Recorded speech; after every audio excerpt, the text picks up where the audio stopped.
If I said I can't, my dad's teeth would just start to go, excuse me? You sure you're not just having trouble?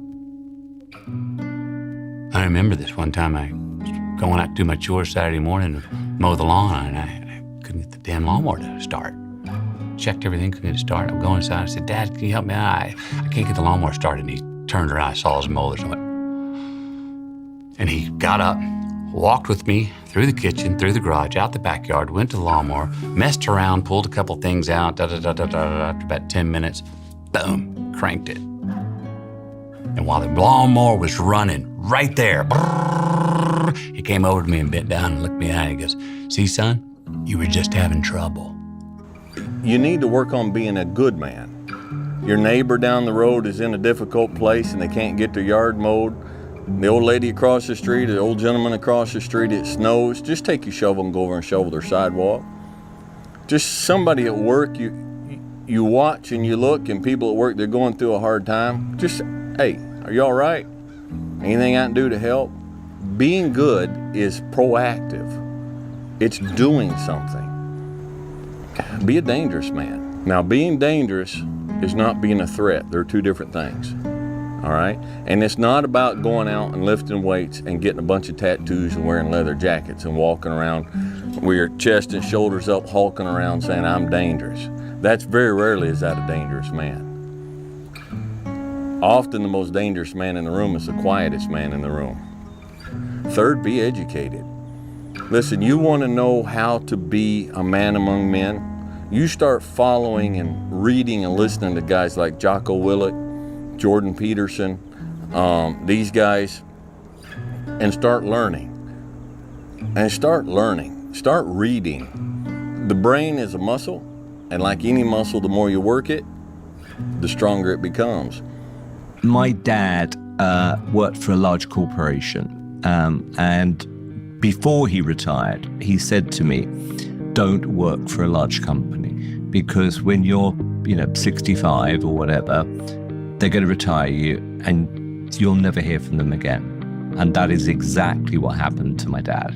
And it was heartbreaking. And he said, look, whatever you do, you're going to have to be patient, because it's not going to happen overnight.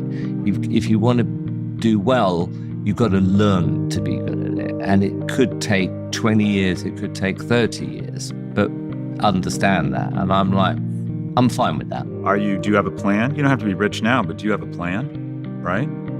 Have you found means of being confident? Can you demonstrate kindness and excellence across anything?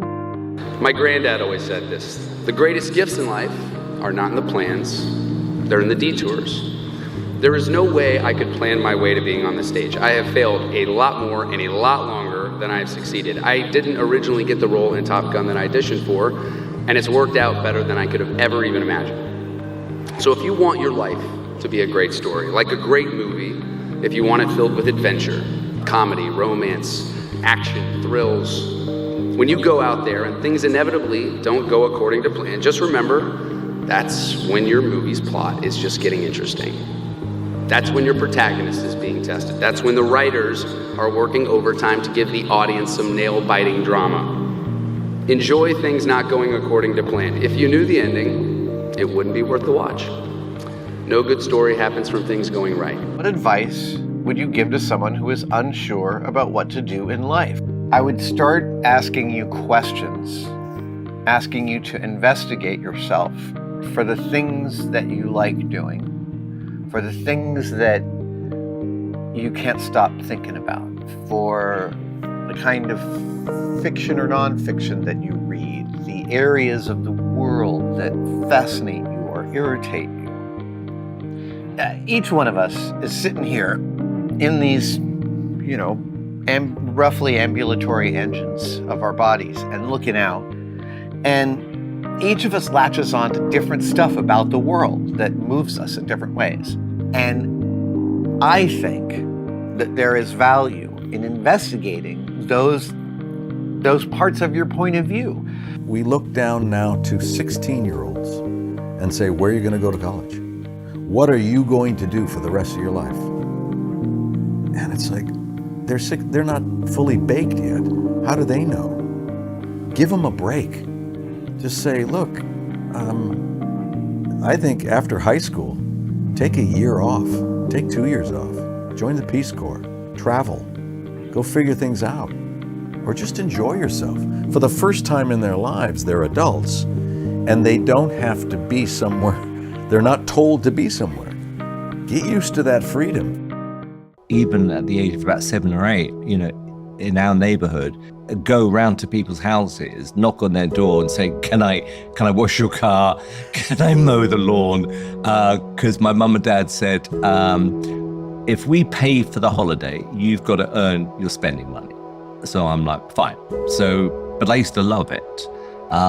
If you got 10 quid for like washing a car, I mean, it was like bingo. It was the best feeling. So the things that always stuck in my mind, and it was quite an odd thing to say to a 12-year-old. He said, everyone in life, Simon, has a sign on their head, and it says, make me feel important. And I want you to think about that. I'm thinking, sign on their head? I have no idea what that means. Why did he say that? Maybe he's had a couple of drinks. And then I forget when I realized what it meant, but boy, did that stick in my mind, which was, if you want to do one in life, it's going to be a team effort, and make sure you recognize every single person on that team. And so if I walk into a room, I instantly, I think pretty much from the point I understood it, is that I can walk into a room and I see everything in one moment. I see the person who's opening the door. I see the person who's doing a particular job. So in other words, I see the room always as a team. And you did that the minute you walked into this room, because there was 10 people here, from the person that opened the door, the person that got the coffee, the people, taking care of the cameras, and this is rare. And obviously I've done 300 of these conversations. You went around to every single person in this room and took an interest in every single person, it's not typical. First game of my senior year, I break my foot. I come back in 6 weeks and I break my foot a second time. In my mind, my college career was over and my NBA dreams were dead. I averaged 7 points a game. I got offered a $75,000 job because one of our season ticket holders liked me. And I'm gonna close with this. Right before I took the job, my daddy called me on the phone. He would always ask the right questions at the right time. He said, you had a tough year, son, what's next? I said, Daddy, I'm gonna be a hospital administrator, $75,000 job. He said, not bad, son, but can I ask you a question? Do you believe you're an NBA player? Dad, don't start that now, Dad. Come on now, Dad. Come on now, Dad. I only average 7 points a game, Dad. We're not like these other black families that just need basketball, Dad. We're educated, Dad. We're not dependent on basketball, Dad. We're balanced, Dad. We're educated, Dad. I got a $75,000 job, Dad. Do you believe, son?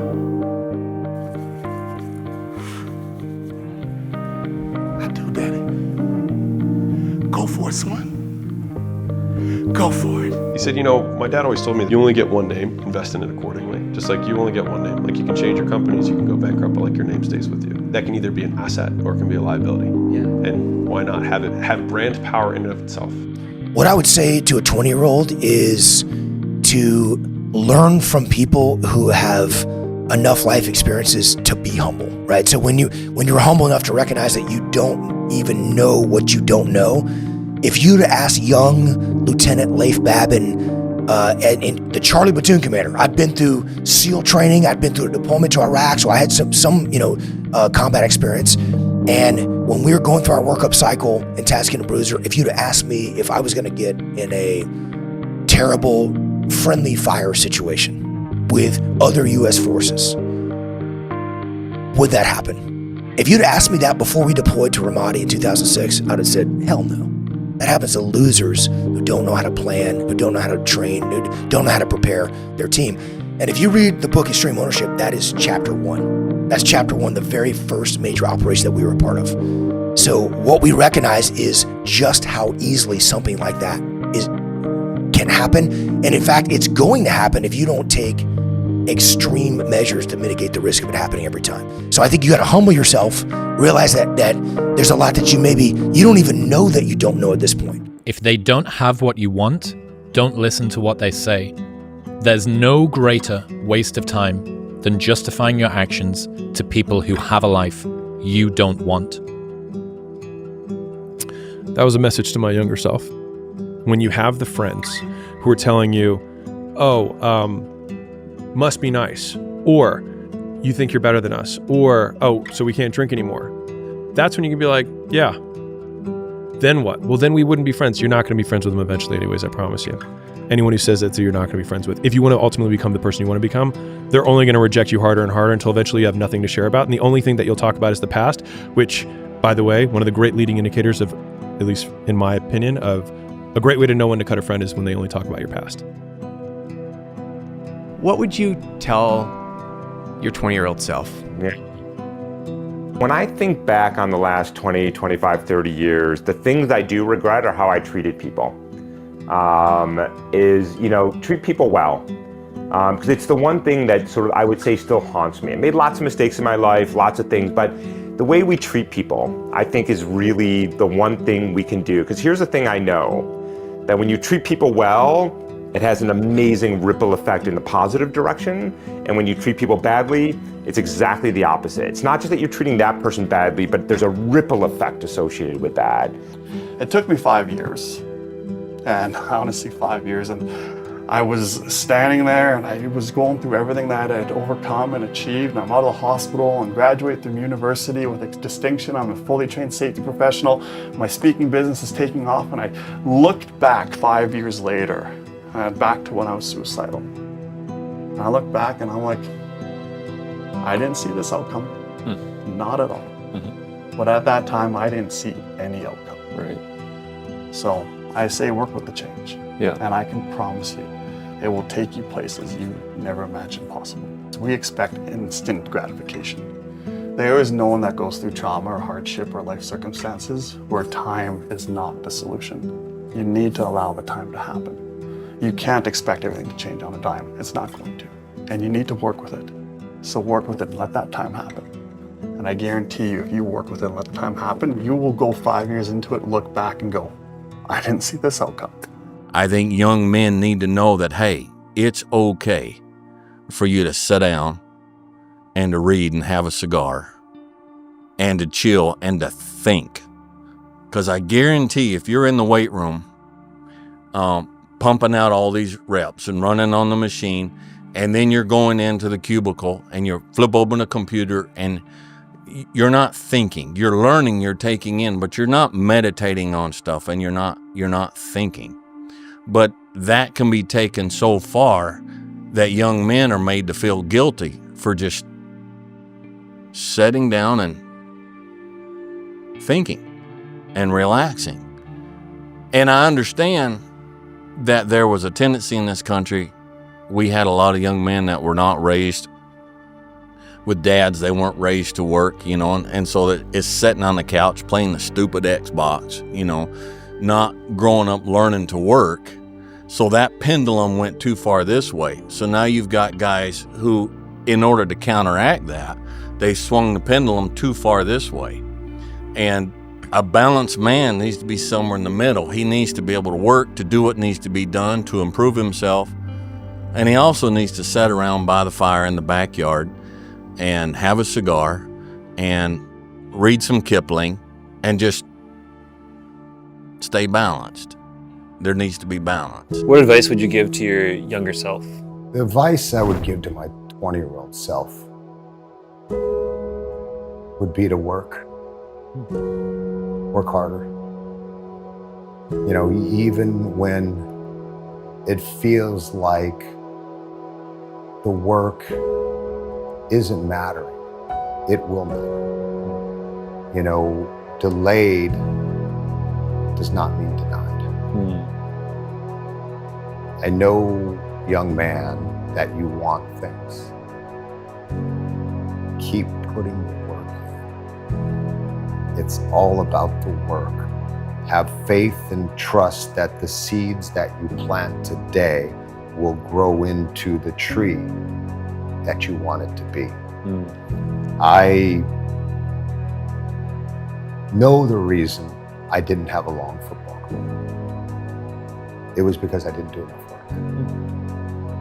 I had chances when I was at San Jose State to stay the summer at San Jose, work out, get a job up there, and continue to train in a very structured and secluded environment. But I chose to go back to Southern California, where the beach was, where my dad was, where the drugs were, where the party was. So by choosing to do that and not being disciplined enough, not being focused enough. Slow down. Don't grow up too fast. My 18-year-old self, I wouldn't say he was reckless. Yeah.